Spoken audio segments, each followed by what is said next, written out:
ಬನ್ನಿ ಈ ಕುರಿತಂತೆ ಮಾತಾಡೋದಕ್ಕೆ ಅತಿಥಿಗಳು ನಮ್ಮೊಂದಿಗಿದ್ದಾರೆ, ಅವ್ರನ್ನ ವೆಲ್ಕಮ್ ಮಾಡೋಣ.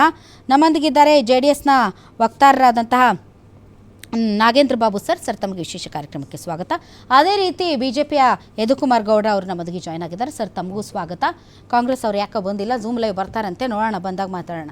ಓಕೆ, ನಾಗೇಂದ್ರ ಸರ್, ಒಂದು ಇಂಡಿಪೆಂಡೆಂಟ್ ಒಂದು ಒಪಿನಿಯನ್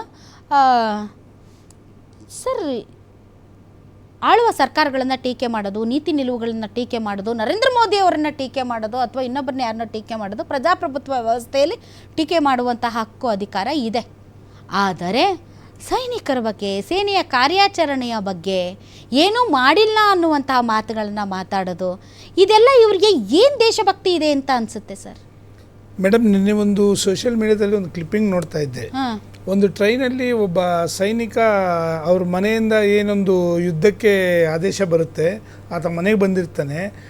ತಿರುಗಿ ತಾವು ಎಲ್ಲೇ ಇರಲಿ ಕೂಡಲೇ ಹೊರಡಬೇಕು ಅಂದಾಗ ಟ್ರೈನಲ್ಲಿ ಆತ ಎಲ್ಲಿ ಕೂತ್ಕೊಂಡು ನಿದ್ದೆ ಮಾಡ್ತಾ ಇದ್ದಾನೆ ಅಂತಂದರೆ ಬಾತ್ರೂಮ್ ಮುಂದೆ ಕೂತ್ಕೊಂಡು ನಿದ್ದೆ ಮಾಡ್ತಾ ಇದ್ದಾನೆ, ಅವರ ಲಗೇಜ್ ಇಟ್ಕೊಂಡು.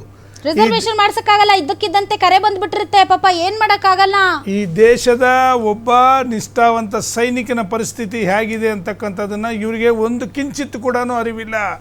ಬೇಜವಾಬ್ದಾರಿ ಹೇಳಿಕೆಗಳಿಂದ, ಈಗ ಉದಾಹರಣೆಗೆ ನಾನು ಕಾಂಗ್ರೆಸ್ ಬಗ್ಗೆನೇ ಹೇಳ್ತಾ ಇದ್ದೀನಿ ಅಥವಾ ಬೇರೆ ಪಾರ್ಟಿಗಳಿಂದ ಬಗ್ಗೆನೇ ಹೇಳ್ತಾ ಇದ್ದೀನಿ, ಬಿಜೆಪಿ ಅವ್ರದ್ದು ಹೇಳಿ, ಖಂಡಿತ ಎಲ್ಲ ಪಾರ್ಟಿಗಳ ಬಗ್ಗೆ ಹೇಳ್ತಾ ಇದ್ದೀನಿ. ಸೋಫಿಯಾ ಖುರೇಶಿ ಅವ್ರ ಬಗ್ಗೆ ನಿಮ್ ಧರ್ಮದವ್ರನ್ನೇ ಬಿಟ್ಟಿದೀವಿ ಅಂತ ಆ ತರದ ಹೇಳಿಕೆ ಇವತ್ತು ಅದ್ಯಾವುದೋ ಎಂಥದ್ದು ಹೆಸರಂತೆ, ದೇವಡಾನ ಏನೋ ನನಗೂ ಗೊತ್ತಿಲ್ಲ, ಅವ್ರು ಹೇಳ್ತಾರೆ ನರೇಂದ್ರ ಮೋದಿ ಅವರು ತೆಗೆದುಕೊಂಡಿರುವಂಥ ಡಿಸಿಷನ್ಗೆ ನೀವು ಅವ್ರ ಕಾಲು ಮುಗಿಬೇಕು. ಸೈನ್ಯ ಆ್ಯಂಡ್ ಸೈನಿಕ್ ಅಂತೆ.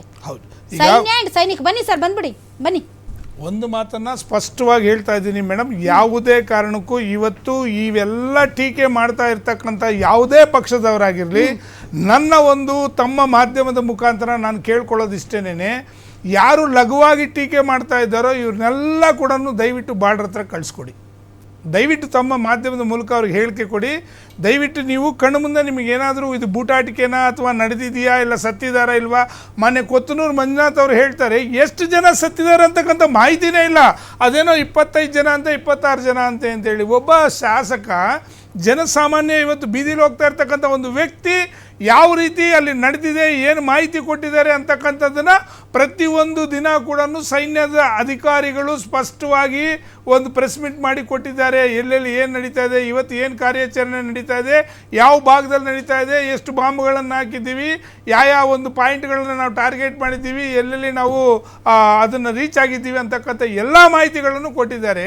ಒಬ್ಬ ಶಾಸಕರಾಗಿ ಇವ್ರುಗಳಿಗೆ ಇವತ್ತು ಕೂಡ 25 ಜನನೋ 26 ಜನನೋ 28 ಜನನೋ ಅಂತಕ್ಕಂಥ ಮಾತನ್ನು ಬೇಜವಾಬ್ದಾರಿ ಹೇಳಿಕೆಗಳು ಕೊಡ್ತಾ ಇದ್ದಾರೆ. ಆದ್ರೆ ಒಂದು ಮಾತು, ಕಾಂಗ್ರೆಸ್ 3 ಫ್ಲೈಟ್ ಏನೋ 3 ವಿಮಾನಗಳನ್ನ ಆರಿಸ್ಬಿಟ್ಟಿದ್ದಾರೆ. ಸಿಂಗಾಪುರದಲ್ಲಿ ಬಿಸ್ನೆಸ್ ಹೋಗ್ತಾರಲ್ಲ ಕೊತ್ನೂರು ಮಂಜುನಾಥ್ ಅವರು, ಇದು ಇರುತ್ತಲ್ಲ ನಾಗರಿಕ ವಿಮಾನ, ಅದ್ರಲ್ಲಿ ಕುಂತು ಇಳಿಯೋ ಅಷ್ಟರಲ್ಲೇ ಎಲ್ಲ ಟುಸ್ ಅಂತ ಹೋಗಿರುತ್ತೆ.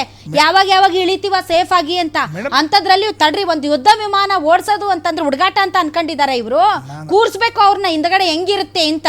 ನಾನು ಫಸ್ಟ್ ಟೈಮ್ ನೋಡ್ತಾ ಇದ್ದೀನಿ ಮೇಡಮ್. ಇವತ್ತು ಯಾವ ಒಂದು ಸೈನಿಕರು ನಮ್ಮ ರಾಜ್ಯದಲ್ಲಿ ರಜೆ ಮೇಲೆ ಬಂದಿದ್ರು ಮೇಡಮ್, ಅಲ್ಲಿ ಯಾವ ಒಂದು ಮಗು ಹುಟ್ಟುದಬ್ಬ ಇದೆ, ಅವ್ರ ಮನೇಲಿ ಒಂದು ಮದುವೆ ಆಗಿ 3 ದಿನ ಆಗಿದೆ ಮೇಡಮ್. ಒಬ್ಬರು ಫಸ್ಟ್ ನೈಟ್ ಇದೆ, ದಯಮಾಡಿ ತಪ್ಪಾಗಿ ತಾವು ಅರ್ಥ ಮಾಡ್ಕೋಬಾರ್ದು. ಪಾಪ ಅವ್ರಿಗೆ ಮೊದಲನೇ ರಾತ್ರಿ ಅವರ ಒಂದು ಇದಿದೆ.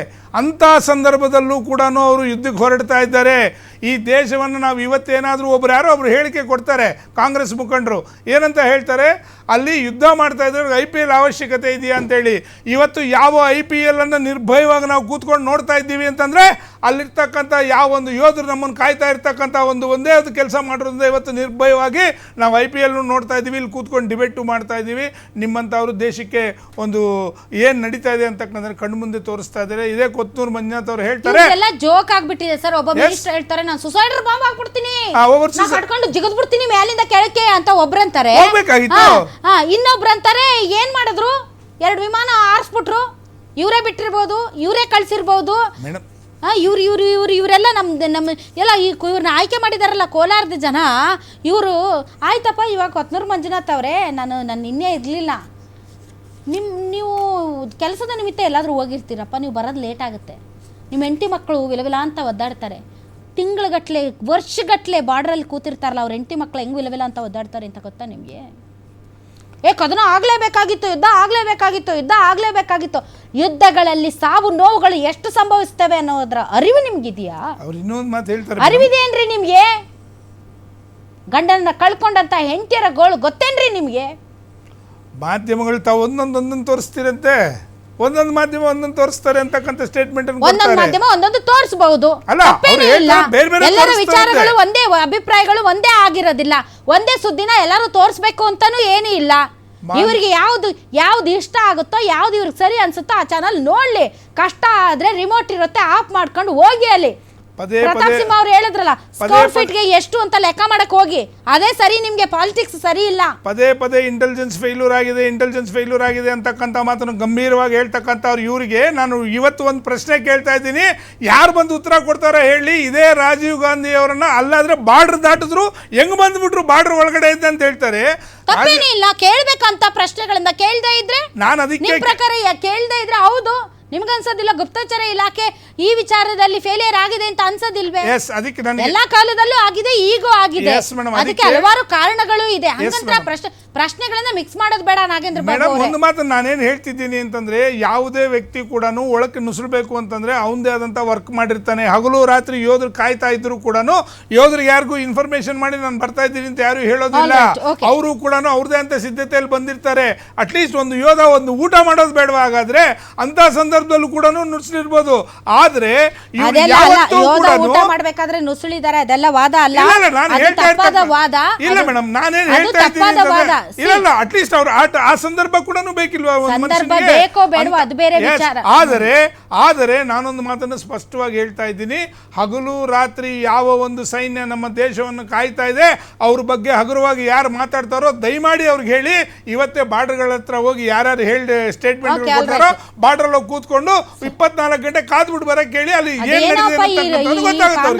ಕಾಂಗ್ರೆಸ್ ಅವ್ರಿಗೆ ಇಂಥವು ಮೈ ಮೇಲೆ ಎಳ್ಕೊಂಡಿಲ್ಲ ಅಂದ್ರೆ ತಿಂದನ ಜೀರ್ಣನೇ ಆಗಲ್ಲ ಅಂತ ಅನ್ಸುತ್ತೆ. ಯಾರೋ ಒಬ್ರು ಏನೋ ಒಂದು ಬಿಡ್ತಾ ಇರ್ತಾರೆ, ಯಾರೋ ಒಬ್ರು ಏನೋ ಒಂದು ಹೇಳ್ತಾನೆ ಇರ್ತಾರೆ. All right, okay.